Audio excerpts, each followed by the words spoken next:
Hola, mi nombre es Alison Dayana Delgado Rivera, estudiante de la Universidad Laica Eloy Alfaro de Manabí, Facultad de Medicina.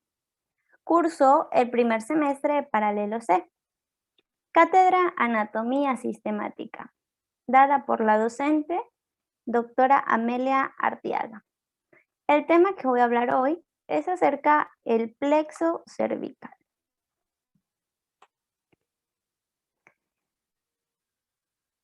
Bien, el plexo cervical, este se forma por la unión o por la sinapsis de las ramas ventrales o anteriores de los nervios espinales, que van desde C1 hasta C4, es decir, C1, C2, C3 y C4.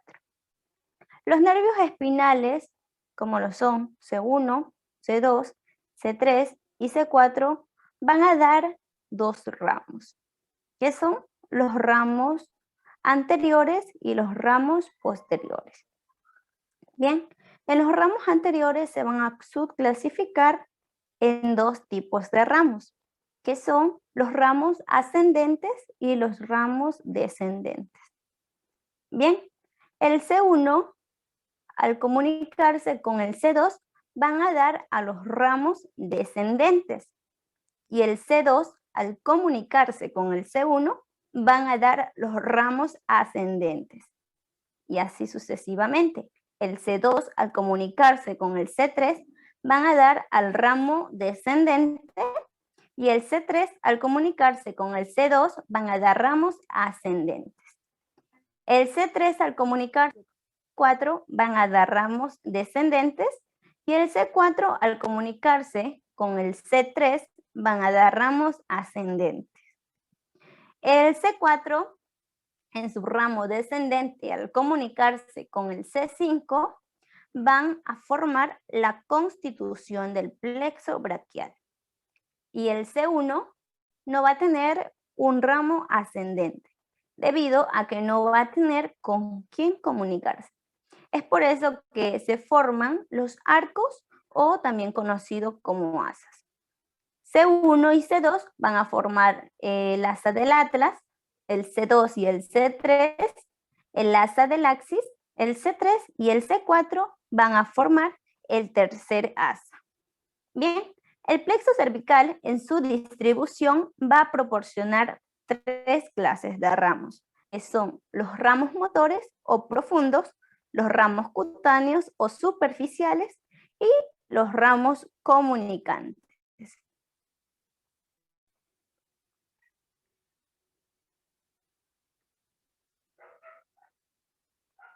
Bien, los ramos superficiales o ramos cutáneos, estos van a tener al nervio cervical transverso, que este es originado del ramo anterior del tercer nervio cervical. Va a cruzar la cara superficial del músculo esternocleidomastoideo, y el borde anterior del músculo se divide en ramos, los cuales perforan el músculo platysma y luego se reparten en la piel de las regiones suprayoidea e infrayoidea. El nervio auricular mayor. Este nervio nace del ramo comunicante entre el segundo y el tercer nervio cervical. Rodea el borde posterior del músculo esternocleidomastoideo y asciende hacia la oreja y se va a comunicar con el nervio facial y va a terminar en la piel de la oreja. El nervio occipital menor, este se origina del arco entre el segundo y el tercer nervio cervical. Es paralelo al precedente y asciende detrás de él, siguiendo el borde posterior del esternocleidomastoideo, y va a terminar por una división en la piel de la región mastoidea y de la región occipital. Los nervios supraclaviculares mediales e intermedios, estos se originan del arco entre el tercer y el cuarto nervio cervical. Estos se van a dirigir oblicuamente hacia abajo y adelante profundamente al músculo platysma, al cual atraviesan y se hacen superficiales en relación con la clavícula para así terminar en la piel de la región infraclavicular y delante del esternón. El nervio supraclavicular lateral. Bueno, este es como los precedentes. Nace del cuarto nervio cervical y como él se dirige lateralmente, cruza la región supraclavicular y la clavícula para terminar en la piel en la cual recubre la parte superior del hombro, es decir, la región deltoidea.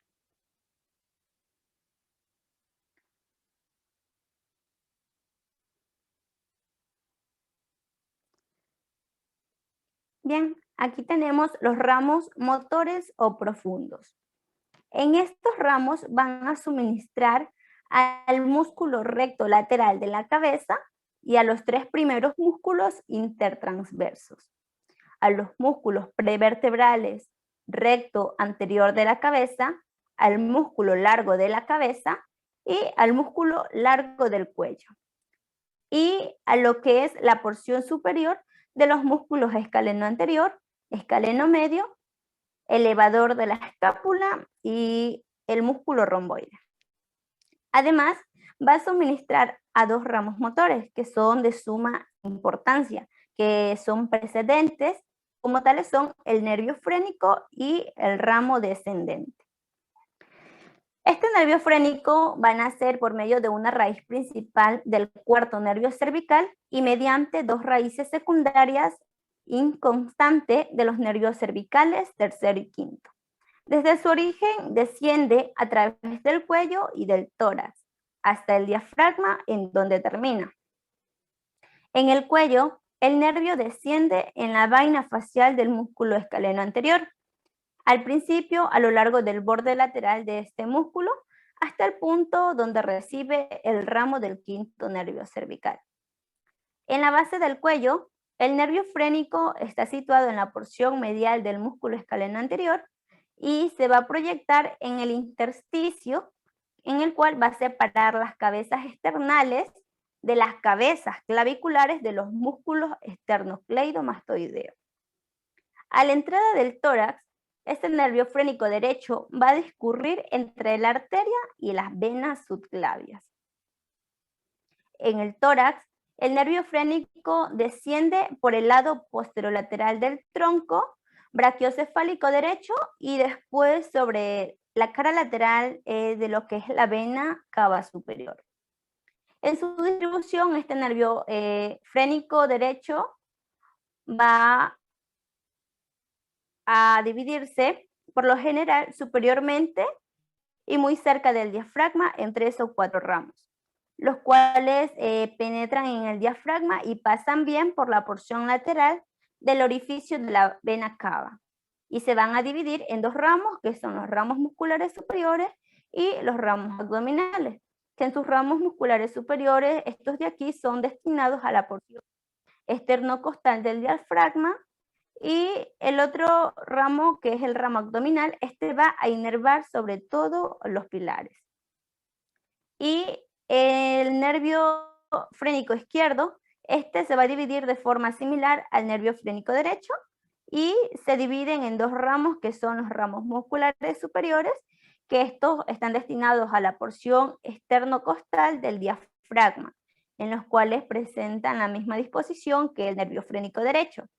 Y un ramo abdominal, que este es más delgado que el del nervio frénico derecho. Y por último tenemos a los ramos comunicantes. Bien, los ramos comunicantes se comunican con el tronco simpático, el nervio hipocloso y el nervio accesorio.